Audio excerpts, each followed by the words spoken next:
Hello, it is Wednesday, the 27th of September 2023, and today we had Sean again. So, in the morning, we had to go on Grofar as we were meant to have Mike, but he was still not in today, so Sean took over in our employability session. So, as I said, we had to go on Grofar again, and we had to complete a styles of learning questionnaire because there was supposedly four styles of learning: visual, audio, writing, and kinesthetic. So you got visual, you look by watching people, audio by listening, writing and reading by taking notes, and kinesthetic is like hands-on practical approach. So we had to do I think it was a 6 or 7 question questionnaire, which asked some really random questions. Oh my goddamn hair! Asked some really random questions. Um, Such as one of them I had is, if you're building a table, what would you use? Would you just build it out of intuition? Would you read the instructions? Would you listen to someone telling you how to do it? Or would you watch someone do it? The obvious answer is you read the instructions. The whole thing, in my opinion, like the whole class sort of agreed that it was a bit pointless. Um, and overall, I got something that described me as mild oral, which was a bit weird, which basically means I like to be talked through how to do it, which it's not really true, but it is. It is and it isn't. It was useful, but not really because I already knew this anyway. But uh, it's it's employability. It's not the end of the world. And as anywho, moving on. As I mentioned during our my previous log, Superstition came out in 1972. We told Sean this, and because he asked what song we're doing, and we were like, Superstition. And he was like, well, that's wrong because that came out in the 70s. We said, well, exactly. So he whipped up all the songs we were meant to be doing, and he said, right, get in your bands, have a discussion about it. So we did.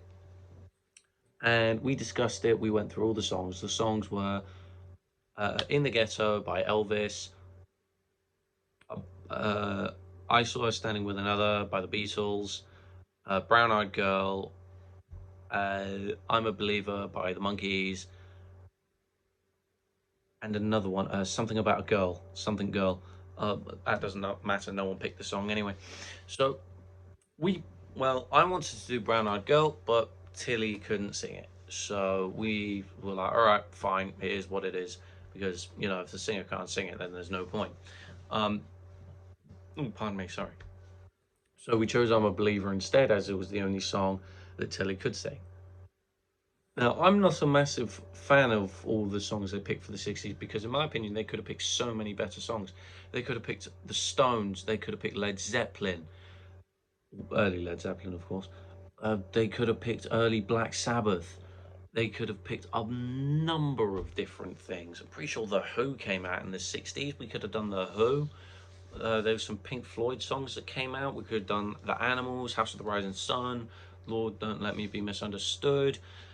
It's just, there's so many things we could have done, but we didn't. So I'm not a massive fan of the pick. So when Tilly asked me, "Oh, what song do you want to do?" I was just like, "Look, I'll do whatever you guys want because I'm not a massive fan of these." So it's "I'm a Believer," which I know the song, and I can play it, so it's really no problem. It's not a walking bass line this time, as that's sort of been scrapped. Um, but yeah, there's that. So we obviously we weren't going to record it because we were just told about it about an hour ago. So there was that. So really, I want to know what songs we're doing in the 70s because I want them to be good. I want there to be a Pink Floyd song in one of them, any of them really. But I don't think there will be because they are hard songs to do. In the 70s, I'd love to do a Dark Side of the Moon song. I'd love to do Money or Time or something like that. But it is what it is. Anyway, we went in the recording room. Recording session was a bit scuffed as Tilly went off to do something. I'm not entirely sure what because I went to grab my bass. I came back. I spoke to Daniel, and Daniel said Tilly's gone. She's going to clear her head, which is cool.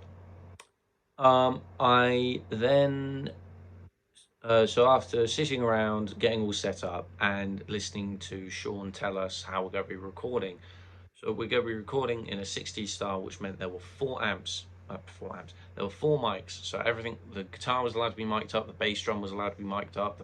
The bass amp was allowed to be mic'd up. Everything was allowed to be mic'd up, which was great. The one thing was setting up the bass drum, which is like you had to feel the frequency on your hand and then put it where it is respectively, so you can pick it up and everything doesn't overload, which I thought was rather interesting.